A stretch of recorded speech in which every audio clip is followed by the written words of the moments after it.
Hello everyone, what's up? This is going to be a short or maybe long little rant I'm going to have. Hey Rip It Energy, I drink you every day. Sponsor me.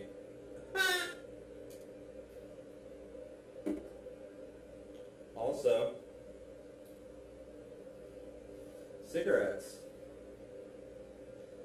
I hope this video isn't going to be all choppy the way I'm fucking seeing it right now. Anywho, as many of you can tell, the world is going crazy.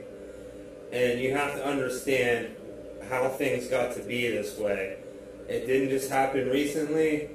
It's a simple story. It's easier to understand than the Bible, than that story of shit.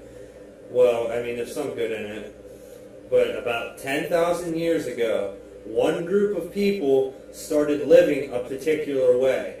They started a style of farming called totalitarian agriculture. With that style of farming, they were able to stay in one place. It gave them an unlimited food supply, so their population was able to just explode. It also created a caste system, a class system, because they put the food under lock and key. This had never been done before.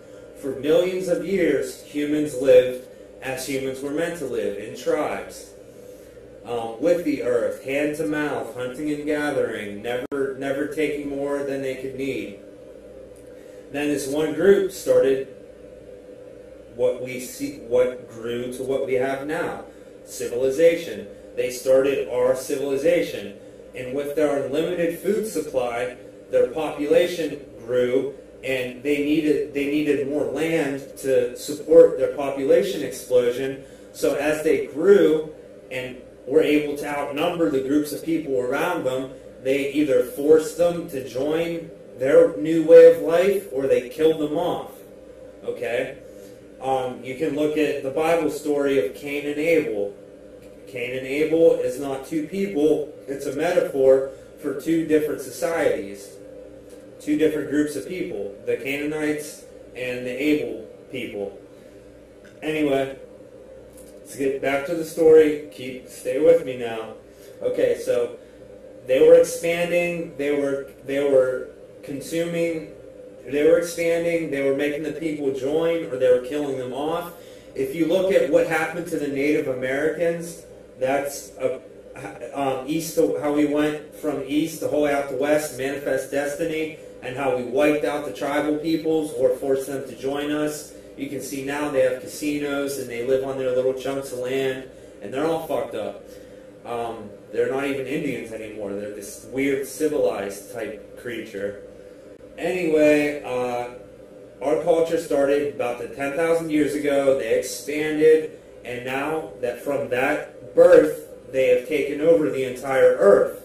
Okay? The East, the West are twins of the same cultural birth. You know it's the same culture and civilization because you know you're in our culture when you go somewhere and food is under lock and key, where it requires money for you to get food, where food is not just given out. Because there are still sparse tribal peoples who weren't affected by us in this 10,000 year march. They were left alone. You can still see them today. There's still tribes in Africa, in Australia, in the Guinea people, and there's still tribes living as we were supposed to live, as nature intended us to live, in tribes as bees were intended to live in pods, or hives, whales were intended to live in pods, wolves were intended to live in packs, and humans were intended to live in tribes. Okay? But that one culture started this way of life that we see today. So, here's the problem. As every year since our culture started 10,000 years ago, we've increased food production. And every year we increase the food, and every year our population increases to what we have now, 7-8 billion people on the planet. And we're getting to a point where it's going to be unsustainable, to where the earth literally will not sustain all of us on it. We will see food crises and famines, and there's going to be a lot of bad things that happen. But here's the silver lining. Here's the good news. Here's the story that you need to enact. Not the story of, oh, it was Adam and Eve and God created everything in 7 days and da-da-da-da-da. That's a philosophy. It's not to be taken literally, okay? It was written by people who weren't as advanced as we are and didn't have as a whole grasp of the world and functions of the world and universe that we have, okay? But here's the good part. We are now at the tipping point where we're either going to get beyond this cultured civilization, this capitalized civilization that we're all part of, that we were all born into. We're either going to stop living this way and create a new way of life that is beyond civilization. Or we're going to keep going this way and it's unsustainable, and we're going to keep going this way, and eventually within 100 years or so, we're literally going to be extinct if we don't start living differently. For examples, because no one knows exactly what this new way of life is going to look like, it's up to us to follow our genius to figure out what this new way of life is going to be. But you can look to things like the homeless people. They are a counterculture. They are beyond civilization. They live without money most of the time, and they're still fed. They take refuge under bridges, and sometimes they find shelter if they want to be in shelter.